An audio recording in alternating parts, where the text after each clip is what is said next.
Okay, today we're making Penuche Fudge, so it's a brown sugar maple fudge. I've got it boiling here pretty good. Gonna add a little bit of milk here.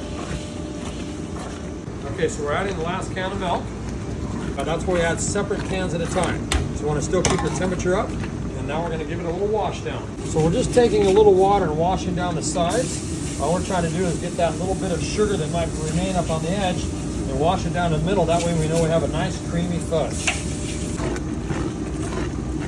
All right, so it's up to temperature, so we're gonna shut it off, take out the thermometer. This fudge is a little bit different than most fudges. Most of the fudges we put right on the table and we cream it on the table. So this one's gonna sit for about an hour, then we'll cream it right in the kettle. So we'll show you how that goes on just a few minutes here. Then it's gonna sit here for an hour and then we'll start working with it again. So it's gonna be delicious. Okay, so it's been sitting for a full hour. So now it's time to add some flavor. We're gonna add some maple flavor. We're gonna add a little bit more maple flavor here. And then we're gonna mix it all in. Boy, you can sure smell that maple. Woo-hoo. So now we're gonna add a little bit of cocoa butter here.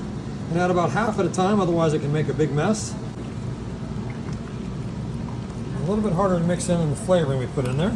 Now the rest of the cocoa butter. All right, so now we're gonna add some walnuts to it, just like we did some of the fudge. And we'll mix that in as well. So with the creaming process, what I'm actually doing is I'm pulling the warm fudge up to the top, and then after it sits in there for just a couple minutes, I'll then stretch that back down into the middle, and then we mix it all in, and that's actually cooling the fudge, just like we do on the slab. We're cooling it, but we're doing it in the kettle here.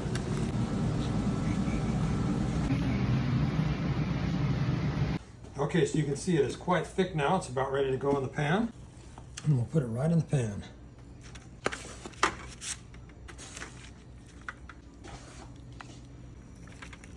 Okay, nice and in the corners, each of the corners there.